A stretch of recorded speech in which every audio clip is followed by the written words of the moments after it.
నేను ఇప్పుడు దాకా నిర్ణయించుకోలే. మీరు అంటున్నారు కాబట్టి చెప్తున్నా, తెలంగాణలో జనసేన ఉంటుంది, మేము పోటీ చేస్తాం. నేను ఇప్పుడు దాకా ఎప్పుడు అవసరమైతే తెలంగాణలో తిరుగుతాం, నేనే తిరుగుతా, మేమే తిరుగుతాం. ప్రతి సమస్య మీద మాట్లాడతాం, ప్రతి అన్యాయాన్ని ఎదుర్కొంటాం. ఏం మాట్లాడతారు మీరు? ఇది తెలంగాణ భారతదేశంలో అంతర్భాగం, మర్చిపోకండి. ఎంప్లాయ్మెంట్ రేటు ఆంధ్రప్రదేశ్లో 4.2%, తెలంగాణలో 5.0%. వీటి మీద మాట్లాడతామా? ఉపాధి అవకాశాల కోసం మాట్లాడతాం. పవన్ కళ్యాణ్ చెప్తారా మీరు? ప్రతిదానికి కూర్చోబెట్టి ఇంకెంతకాలం ప్రాంతీయ విభేదాలు ఇస్తారు మీరు? ఎంతకాలం?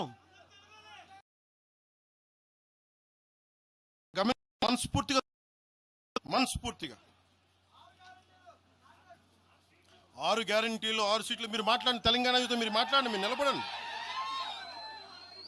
మీరు మాట్లాడండి. జనసేన పార్టీ 7 సిద్ధాంతాలు పుస్తకాల్లో చదివి వీటన్నిటికంటే కూడా తెలంగాణ నేల నేర్పించిన విలువలు ఇవి. వీటి కోసం మేము నిలబడే ఉన్నాం. ఇవేదో పుస్తకాల్లో రూపొందించిన సిద్ధాంతాలు కావి.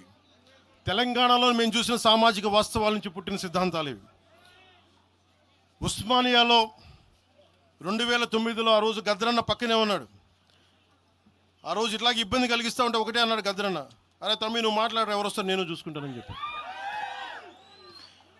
ఒకటే చెప్తా ఉన్నాను, ప్రాంతీయ తెలంగాణ ఆవిర్భావాన్ని, తెలంగాణ రాష్ట్ర ప్రయోజనాల్ని, తెలంగాణ రాష్ట్రాన్ని ఏ రోజు కూడా జనసేన అగౌరవపరచలేదు, గుండెల్లో పెట్టుకుంటుంది జనసేన.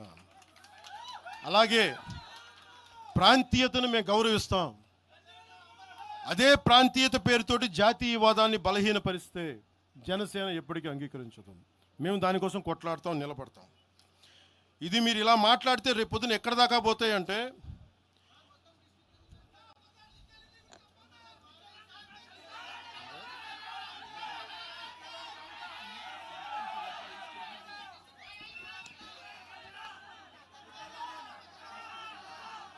తెలంగాణ అంతా తిరగాలనా? 2008-9లో తెలంగాణ అంతా తిరిగినోడిని. మీరు నన్ను రమ్మని చెప్పండి, ఎందుకు నన్ను నేనే చెప్తాను. కాకపోతే నేను వస్తే నాకు భయాలు లేవు, గొడవలు పెట్టడానికైతే నేను రాను, సమస్యలు పోరాటానికి అయితే నేను వస్తాను. మీరు చెప్పండి ఎక్కడికి రమ్మంటారో అక్కడికి వస్తాను నేను. మీరు ఈ రోజున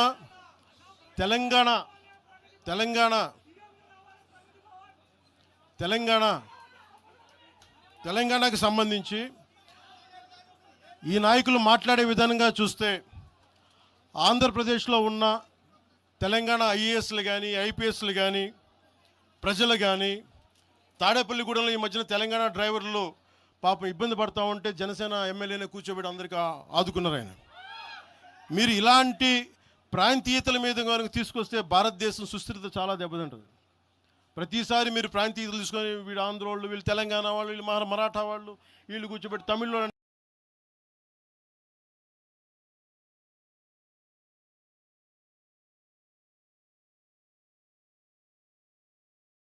అంటే భారతదేశం అంతరంగిక భద్రత దెబ్బతింటుంది.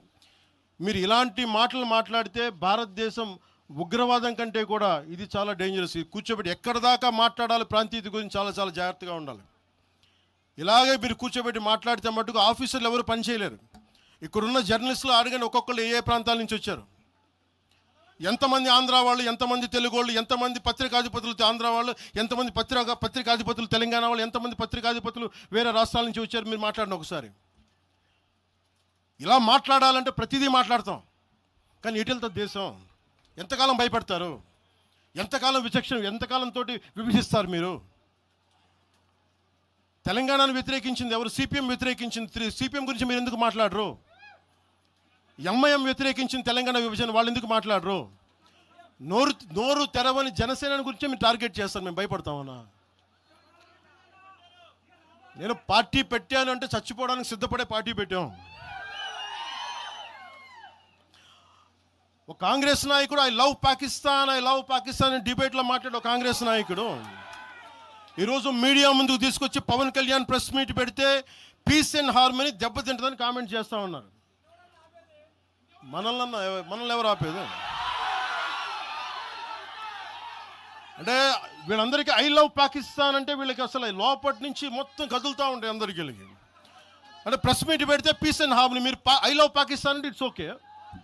when I want to do a press address saying then it is an issue for you, law and order issue. అది పెహల్గామ్లో ఇంతమంది ఉగ్రవాదులు చంపేస్తే ఈ సోకాల్ కాంగ్రెస్ నాయకుడు ఎందుకయ్యా మాట్లాడలా? ఎందుకు మీరు నోరు మెదపలా? ఇప్పుడు కూర్చోబెట్టి మీకు ఐ లవ్ పాకిస్తాన్ వస్తుందా? మీకు ఆంధ్రాని ద్వేషించండి, ఆంధ్రావాణి ద్వేషించండి, జనసేనని ద్వేషించండి, అక్కడెక్కడో దూరంగా బాంబులు పెట్టే పాకిస్తాన్ మటుకు మీరు ప్రేమించండి. అది కాంగ్రెస్ నాయకులు చేసేదా? ఎక్కడ మాట్లాడతారు? ఎక్కడ ఆపుతారు? ఇది విభజన స్టార్ట్ అయితే ఒకసారి మెంటల్గా స్టార్ట్ అయితే ఎక్కడ ఆగుద్ది? ఇది ఎట్టుపోద్ది? తిరిగి గడీల పాలన పట్టుకొస్తారా మళ్ళీ మీరు? తిరిగి దొర మీ కాలు మొక్తాను దొర అని చెప్పాలా? మళ్ళీ అలాంటి పాలన పట్టుకొస్తారా మీరు? ఒక్కసారి ఇక్కడ ఆంధ్ర పవన్ కళ్యాణ్ ఇవన్నీ జనసేనని కాదు, ఒకసారి భయపెట్టడం నాలాంటి వాడినే భయపెడితే, నాలాంటి తోటలోకి వస్తే ప్రతి ఒక్కరి ఇంటి లోపలికి దూరుతారు. ఇది అందుకు ఆపుతున్నా నేను, అందుకు ఆపుతున్నా. నా మీద దాడి చేస్తే నాకు భయాలు లేవు, కానీ పవన్ కళ్యాణ్ అనేవాడిని చూపించి ఇదే రాజశేఖర రెడ్డి గారు ఇలాగే రెచ్చగొట్టారు. నేను పాలిటిక్స్కి వచ్చేవాడిని కాదు. నేను ఇదే వైఎస్ రాజశేఖర రెడ్డి గారు 2005లోనో 2006లోనో బాలు సినిమా అయిపోయిన తర్వాత నాకు అపెండిక్స్ ఆపరేషన్ జరుగుతూ ఉంటే ఓ హాస్పిటల్ అపెండిక్స్ ఆపరేషన్ నేను కూర్చొని ఉంటే ఒక ఉన్నతాధికారి వచ్చాడు, ఒక పోలీస్ అధికారి నా కాడికి, ఉమ్మడి ఆంధ్రప్రదేశ్లో సంబంధించిన ఒక పోలీస్ అధికారి. అప్పుడు చెప్పాడు, మీరు పాలిటిక్స్కి వస్తారా? అంటే నేను ఎందుకు వస్తాను సార్ అన్న. మీ అన్నగారు వస్తారంటే లేదు సార్ నాకు తెలియదు అన్న. లేదు మీ మీద బద్నాం చేయడానికి ప్రయత్నం చేస్తున్నారు, మీ మీద ఏమో అటాక్లు చేస్తారు. ఏం అటాక్ చేస్తారు? మీ మీద కేసులు పెడతారు, దేనికన్నా? ఒకవేళ మీరు రాజకీయాల్లోకి వస్తారేమో. అప్పుడు దాకా నేను నిర్ణయించు, నేను నమ్మలేదు. నేను అందరిలాగే సగటు మన మల్లికార్జున్ లాగా, చుంచుపెంటలో మల్లికార్జునలాగా నేను అమాయకుని నమ్మా అలాంటి ఎందుకు చేస్తారని. కానీ 2 సంవత్సరాల తర్వాత చాలా పకడ్బందీగా ఆ అధికారి ఏం చెప్పాడు అదే చేశారు. ఈరోజు బెదిరించే వాళ్ళకి చెప్తా ఉన్నా, రాజశేఖర రెడ్డి గారి బతుకున్న